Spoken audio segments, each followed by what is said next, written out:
Okay. All right, Janice, so what's the big difference between you and Michelle? Wow. Well, I would say she's a bureaucrat and I'm a policymaker, and there's a very big difference. I am concerned about you as the taxpayer, how much money you are being asked to pay for all kinds of ideas. Ideas are great, but when it is affecting your pocket, I think you want me to be in Congress. And that's, I love our cabinet secretaries, but that's their perspective. And I asked Michelle, I'll ask you the same question. What do you say to people, Americans who are fiscal conservatives, who are concerned that maybe we're falling off an economic cliff in this country?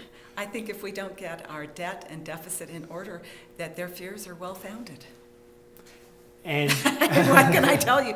And so continuing to talk about expanding healthcare programs without ever addressing where the money is coming from is simply foolish, but I think it is dishonest. It's, our citizens deserve better. They need to know, are we really going to keep our word? I am worried at a very basic level. I talked to a veteran today whose care is extremely limited. He's 24 years old. He lost 3 limbs. He is going to be relegated to a very different life. And yet, with this spending frenzy that has gone on, we don't look at what's happening to his life. At some point, we have to set some priorities. And Michelle then says, well, you're in favor of the Ryan budget and Isn't that interesting cutting that Medicare. she says that all the time? She says, oh, you're in favor of the Ryan plan. I am happy to look at and consider the Ryan plan. It is the only plan that is out there. But I am a legislator, and I understand without a plan, you have very little to talk about. And once there is a plan on the table, then I am free to bring my better ideas, and I intend to do so. But I just love this discourse that you're for this. Well, we're just beginning to talk about it, and I am ready to be in the arena to come up with the best ideas. So what do you suggest we do about Medicare?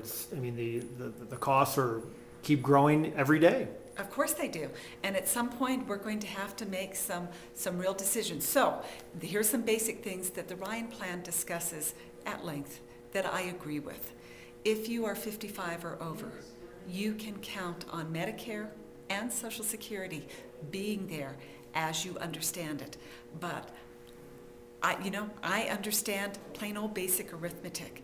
And if I stood here and told you that it will be the same for people under 55, it would be dishonest, and it is not what our country needs.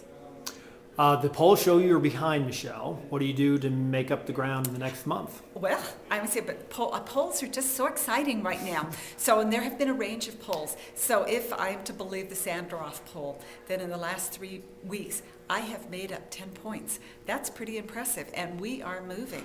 And for me, I have this army of volunteers that are out making individual contact. At the end of the day, I believe this is still personal, but there's no doubt that we will take this to the airwaves, we'll take it to your mailbox, and continue this discussion. And I believe that when people start to consider how you actually act in a legislative body, you don't need another bureaucrat who's simply going to say, oh boy, let's go and spend all of this money, as opposed to somebody who is a good, solid policymaker who's going to ask the right questions that will enable our economy to grow.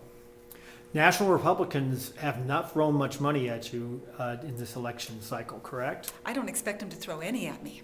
They're not mad at me. I have all of their resources, but they are defending something like 38 incumbents. There are 11 open seats. I'm probably number 2 on the list, but there's only so many resources. And while I appreciate all of the assets that they have shared with me, I intend to get this done. Have they given you any money at all? Oh, no. No, Okay. Truly, I'm not even sure all 38 got money. Well, if they see your poll, then you would think they might throw some money at you. They might, but at the end of the day, I'm, as a strategist, what would you do? Would you protect what you have, or what's a 50-50 toss-up, which this race is? And my latest polling still shows us within about 3 points. So I think we're pulling ahead. All right, Janice Arnold-Jones, thanks for your time. It is always a pleasure.